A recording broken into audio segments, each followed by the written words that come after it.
Et GEM, groupe d'entraide mutuelle, existe depuis la loi de 2005 qui permettait à des associations d'ouvrir des lieux d'accueil pour les personnes en fragilité psychique.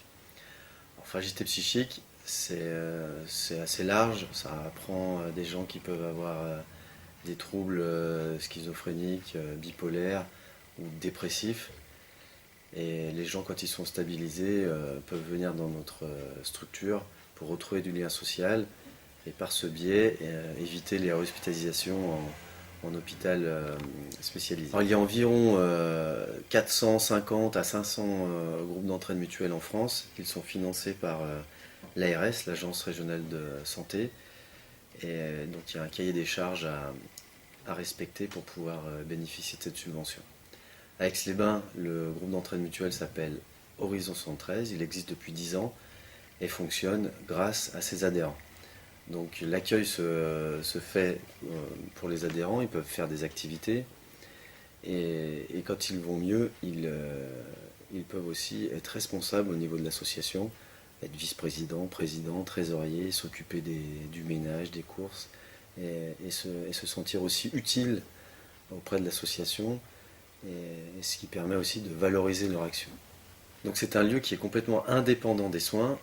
On n'a ni médicaments, ni personnel formé. On est vraiment sur le lien social et sortir de l'isolement les personnes qui sont en situation de fragilité psychique.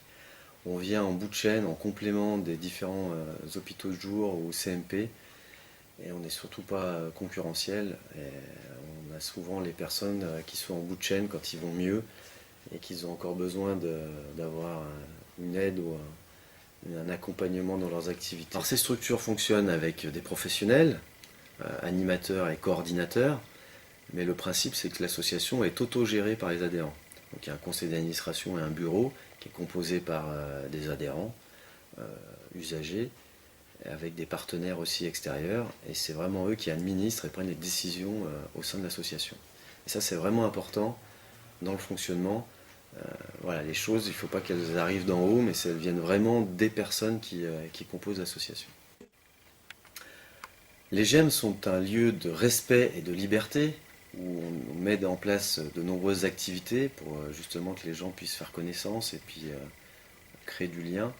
Donc on a par exemple la revue de presse, où on prend le journal et on balaye l'actualité de la semaine au niveau local et international. On fait aussi des ateliers créatifs, de la couture, de la peinture, du dessin, de la pâtisserie, de la cuisine. L'idée c'est de s'appuyer sur les talents de chacun pour que les gens puissent apprendre les uns des autres et valoriser aussi ce qui peut l'être chez chacun. On fait aussi de l'informatique, l'atelier vestimentaire où les gens peuvent amener des vêtements mais aussi en prendre. Voilà, le programme est fait avec les adhérents, donc il évolue au gré des envies et des saisons.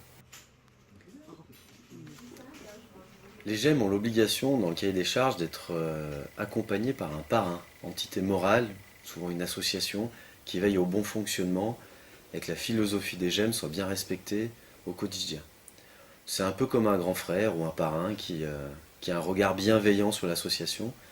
Et pour Horizon 73, à Aix-les-Bains, c'est Espoir 73, qui parraine d'ailleurs les 3 autres GEM de Savoie, Rebond 73 à Saint-Jean-de-Maurienne, l'Oasis à Chambéry et Renaissance à Albertville. L'idée aussi c'est de faire sortir les gens du local, pas simplement rester entre 4 murs, mais de faire beaucoup de sorties, d'être en lien aussi avec les autres associations, dans le réseau, et de participer à la vie de la cité. Et ça c'est important pour que les gens reprennent aussi une activité qu'on peut dire un peu normale, toute simple, d'aller au contact des autres. Et puis on s'enrichit aussi beaucoup en échangeant avec les autres associations, mais aussi avec les autres GEM qui sont autour de nous, en Rhône-Alpes et en Savoie, avec lesquels on échange beaucoup sur notre fonctionnement et sur nos activités. Et dans cette démarche, on fait aussi un séjour par an de 3 à 5 jours pour aussi permettre à des gens qui n'ont pas forcément l'envie de partir en séjour, qui puissent aussi sortir, prendre ces petits moments de bonheur pour aller mieux.